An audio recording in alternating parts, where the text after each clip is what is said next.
Acts chapter 17 verse 31, "For he has set a day when he will judge the world with justice by the man he has appointed. He has given proof of this to everyone by raising him from the dead." Magandang araw, at tatalakayin po natin ngayong araw sa ating daily devotion ay ang miracle. Ito ko na pong katuroan na natutuhan ko ngayong araw kay Pastor Russell Ocampo. The greatest miracle is the resurrection of Christ. Sa lahat daw po ng miracle o himala na nangyari doon sa Biblia, kagaya ng pagpapagaling sa mga may sakit, paglakad ng ating Panginoon doon sa tubig, pagpapakain doon sa libo-libong tao, which is yung ginamit na pagkain ay kakarampot lang o kakaunti lang, at saka yung pagbuhay ng mga namatay na mga tao, ay sa lahat ng yun, yung muling pagkabuhay po ng ating Panginoon Kristo, yung pinakakamangha-mangha, yung pagkabuhay niya mula sa kamatayan after 3 days. Yun po yung pinaka-nakakamangha at pinaka-makapangyarihan, most powerful. Bakit? Kasi wala nang mas matindi pa sa pagkatalo sa kamatayan. Yung pagkabuhay po na muli ng ating Panginoon Kristo ay hindi ordinaryong event. Pinakita po na ito na siya ay tunay na anak ng Diyos. Hindi lang siya simpleng propeta o mabuting guro. Siya po mismo ang Diyos na may kapangyarihan laban sa kasalanan at kamatayan. Ang natutuhan ko naman po sa pangalawang katuruan ni Pastor Russell Ocampo ay the resurrection confirms the truth of God's word.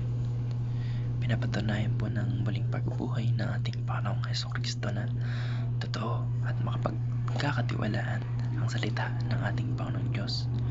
Maraming prophecy po, especially sa Old Testament, na nagsasabing darating ang Messiah na tagapagligtas na mamamatay para sa kasalanan nating mga tao, pero mabubuhay muli.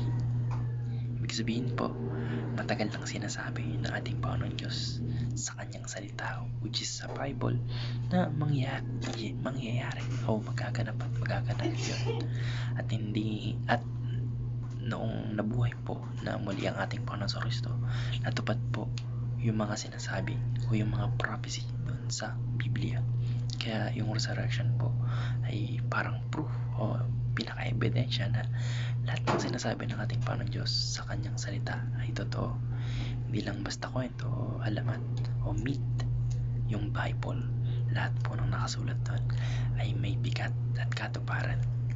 Kung hindi nabubuhay muli ang ating Panginoon Kristo, kung hindi siya nabuhay muli, baka magduda po tayo sa mga sinasabi doon sa Bible, specifically doon sa Old Testament, kasi karamihan doon ay mga prophecy about our Lord Jesus Christ sa kanyang pagdating as Messiah o tagapagligtas.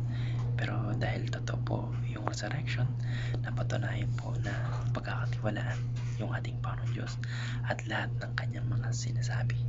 Ang natutuhan ko lang po sa pangatlong katuruan ni Pastor Russell Ocampo ay the Christian life is built upon that miracle. Kung wala pong resurrection, which is the miracle, the strongest miracle, wala pong saysay yung magiging pananampalataya ng mga Kristiyano. Sabi nga po ni Paul sa 1 Corinthians chapter 15 verse 17, "If Christ has not been raised, your faith is futile. You are still in your sins." Ibig sabihin po, kung hindi nabuhay muli ang ating Panginoon Kristo, wala po tayong kaligtasan. Nasa kasalanan pa rin po tayo. Pero dahil nabuhay siyang muli, may pag-asa na tayo. May dahilan tayo para magsisi sa ating mga kasalanan, mananampalataya sa Kanya, at mabuhay ng bagong layunin. Yung buong foundation ng ating buhay bilang mga Kristiyano, yung kaligtasan, kapatawaran, bagong buhay, eternal life.